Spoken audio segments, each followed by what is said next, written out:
10 days after two major earthquakes struck northwestern Venezuela, the aftershocks have not stopped. As of July 4, 2026, 890 have been recorded. The confirmed death toll has reached 2,645, with 12,666 injured, and roughly 50,000 people still unaccounted for. But the immediate destruction is no longer the only concern. A peer-reviewed analysis published by Temblor.net on June 30, authored by seismologists Esteban Chaves, Ross Stein, and Shinji Toda, has mapped the stress that the June 24 earthquake Doublet transferred onto neighboring faults. The unbroken segment of the San Sebastián Fault running beneath Caracas has been pushed closer to failure. In their words, "We now know which way the stress is leaning, and it leans toward the capital." The June 24 doublet began at 6:04 p.m. local time, when a magnitude 7.2 earthquake ruptured near Yamar in Yaracuy State, roughly 160 kilometers west of Caracas. The rupture lasted about 23 seconds. Then, for 15 seconds, no seismic energy was released. Then a second, larger earthquake, magnitude 7.5, nucleated approximately 7 kilometers to the east on a shallower, adjacent fault. It lasted about 35 seconds. As the Temblor.net analysis states, a continuous rupture does not idle for 15 seconds and restart 7 kilometers along strike. A triggered one does. The first earthquake increased stress on the neighboring fault until it failed. The United States Geological Survey classified the sequence as an earthquake doublet, a rare event where two earthquakes of near equal magnitude occur in rapid succession on connected faults. There is ongoing scientific debate about this classification. France's Geoscope Observatory and Italy's National Institute of Geophysics and Volcanology have both modeled the sequence as a single complex rupture of magnitude 7.8, lasting about 2 minutes. The USGS maintains the two-event model. The distinction matters, because a doublet implies stress transfer between patches, which directly informs which segments are loaded next. The shaking was felt across the Caribbean. In Trinidad and Tobago, coastal uplift of up to 20 feet was observed at Galfa Point along the southwestern peninsula. Both events ruptured on the Bacono-San Sebastián Fault system, a network of right lateral strike-slip faults stretching more than 1,300 kilometers from the Venezuelan Andes to Trinidad. A strike-slip fault is one where the two sides slide horizontally past each other. The Caribbean plate moves eastward relative to the South American plate at roughly 20 mm per year, and this fault system carries most of that motion. The June 24 doublet occurred at the junction where the northeast trending Bacono Fault meets the east-west San Sebastián Fault. The rupture stepped eastward. On a right lateral, east-west fault, an eastward propagating rupture focuses its radiated energy toward the east, a phenomenon called directivity. This is why Caracas and La Guaira, 160 or more kilometers from the epicenter, sustained severe damage. And it is why the Coulomb stress model, computed from the USGS finite fault solution, shows stress transferred onto the segment directly beneath the capital. Coulomb stress transfer is the mechanism by which one earthquake changes the stress on neighboring faults. When a fault ruptures, it redistributes stress across the surrounding crust. Some faults are pushed closer to failure. Others are pushed away from it. A stress increase of 0.1 bar, roughly 10 kilopascals, is enough to drive aftershocks and, over geological timescales, to bring a future main shock closer. The Temblor.net model shows the faults beneath Caracas, Guarinas, and San Jose de Barlovento received at least 0.1 bar of added stress. To the west, the Bacono Fault was also loaded, raising the possibility of future rupture towards San Felipe and Barquisimeto. The segment that received this stress runs beneath the Serranía del Litoral, the northern coastal range, toward La Guaira and Caracas. It is the same segment implicated in the 1812 Caracas earthquake, and it has not produced a major event since. On March 26, 1812, a multi-fault earthquake sequence struck the same junction.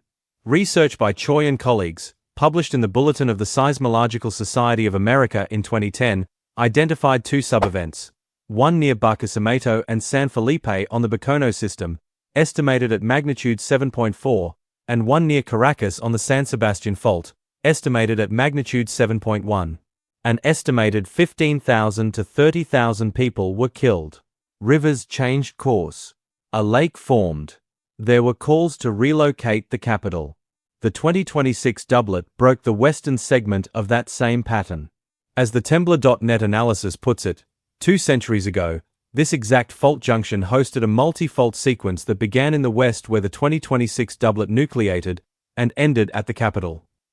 Geologist Frank Audemard of the Central University of Venezuela, who had warned in a 2017 study in the journal Tectonics that the Bacono Fault had accumulated more than 2 centuries of slip deficit, called the 2026 doublet the 1812 earthquake's brother.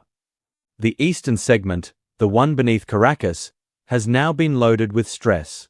It has not ruptured in 214 years. This does not mean another large earthquake is imminent. Coulomb stress changes hasten failure on geological timescales, which could mean years, decades, or centuries. The Temblor.net authors are explicit about this. But the direction of the loading is now established. Caracas sits in a deep sedimentary basin, a tectonic depression filled with thick layers of alluvial deposits. These soft deposits trap and amplify seismic waves. Geophysicist Vashon Wright of the University of California, San Diego, confirmed to Al Jazeera that this basin effect worsened shaking during the June 24 earthquakes, even at 170 kilometers from the epicenter. The Science Media Center's expert reaction panel noted that Caracas was in the crosshairs of the Eastward rupture, and that sedimentary deposits beneath the city can concentrate and prolong shaking. The 1967 Caracas earthquake, a magnitude 6.6 event on July 29, 1967, first documented this amplification effect. That earthquake, centered just 20 kilometers north of the city, collapsed 4 major apartment buildings of 10 to 12 stories in the Los Palos Grandes and Altamira neighborhoods, killing between 225 and 300 people. A USGS field study the following year produced the first scientific record of ground motion amplification in the Caracas Valley. It showed that soft alluvial soils intensified shaking by factors of 4 to 5 compared to bedrock sites. In 2026, those same neighborhoods were again among the worst affected areas of the capital. The 1967 earthquake released roughly 30 times less energy than the 2026 main shock, yet it caused extensive high-rise collapse. A future earthquake on the San Sebastián segment directly beneath Caracas could produce severe damage even at moderate magnitudes. Many structures in Caracas are made of non-ductile concrete, not designed for lateral seismic forces, according to Madad Sazani of Northeastern University. After the 1967 earthquake, Venezuela revised its seismic building codes, but enforcement was never prioritized. After the 1999 Vargas disaster, the government rushed to build housing for displaced populations, and construction quality was often poor. Soft-story buildings, where the ground floor has fewer structural elements to allow for open spaces or garages, are common and prone to pancake collapse. About 80% of Venezuela's population lives in earthquake-prone zones, many in informal housing not built for strong shaking. The aftershock sequence remains active. As of July 4, 890 aftershocks have been recorded. The USGS initially forecast a 43% probability of a magnitude 6 or greater aftershock within the first week. The largest aftershocks so far, magnitudes 4.4 and 4.5, both struck east of Caracas. That eastward distribution is consistent with the stress transfer model. The Temblor.net analysis identified aftershock migration as one of 3 indicators that would confirm the eastward loading hypothesis, a distribution that elongates and migrates east, toward Morin and the Central Coast, would confirm the rupture's directivity. Both the frequency and average magnitude of aftershocks are declining, consistent with normal decay patterns. Jorge Rodriguez, president of Venezuela's National Assembly, said on July 1, "The threat appears to be diminishing, but it has not disappeared." But each aftershock continues to force displaced residents back outdoors. Concepcion Hernandez, 51, a resident of Caracas's Chatzao municipality, told the Associated Press on June 29, "Here we are again, back in the street. I don't know when we'll have a moment of true peace." The USGS Landslide Hazards Program has published a dedicated event page for the 2026 Venezuela sequence. Their pager model estimated population exposure to landslides at between 1,000 and 10,000 people, and liquefaction exposure at the top of the 10,000 to 100,000 range. Liquefaction occurs when water saturated, loose sediments lose their structural integrity during shaking, causing the ground to behave like a liquid. Satellite imagery identified widespread landslides in the coastal mountains above La Guaira to Naiguata, buried or damaged structures in Caixa La Mar and Playa Grande, and blocked roadways along the coast from Caixa La Mar to Puerto Cruz. Inland populations may be cut off from coastal communities entirely. The USGS warned that steep slopes may remain landslide-prone for a few months to a few years, and that heavy rainfall or aftershocks could trigger additional slides. The communities at downstream risk, Naiguata, Carabaleda, Macuto, and Puerto Cruz, are the same communities hit by the 1999 Vargas tragedy.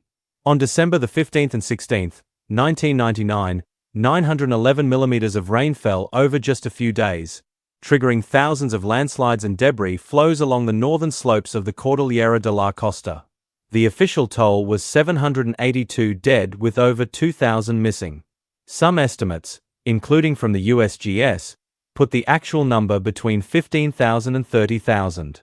Entire towns, including Cerro Grande and Carmen de Uria, were erased. Los Corrales was buried under 3 meters of mud. The USGS 2026 landslide assessment references this directly, noting that some of these areas were affected by deadly and destructive debris flows in 1999. The earthquake has destabilized the same slopes.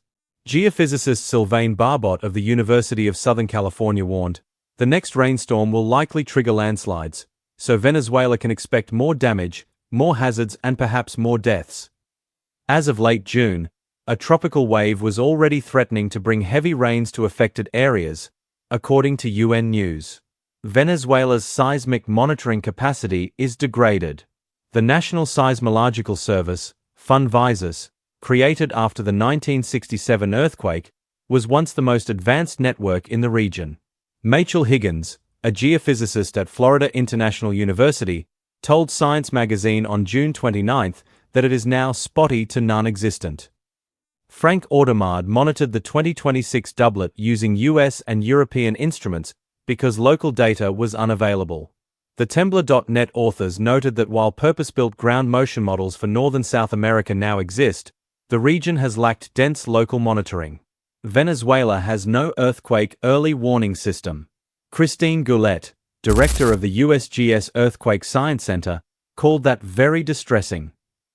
Barbot noted that early warning systems can detect the fastest arriving seismic waves, called P waves, and issue alerts seconds before the more destructive waves arrive, enough time to stop traffic, shut down gas pipelines, and halt fast-moving trains. Venezuela had no such system in operation on June 24. As of July 4, 2026, the confirmed death toll stands at 2,645. Roughly 50,000 people remain unaccounted for. 59 temporary camps have been established. Over 9,500 tons of food and 453,000 liters of water have been distributed. Search and rescue operations are shifting to recovery, but the risks have not ended. The aftershock sequence continues. The slopes above La Guaira remain unstable, and the fault beneath Caracas, the same fault that ruptured in 1812, now carries more stress than it did before June 24. Subscribe to stay updated for the latest disaster reports.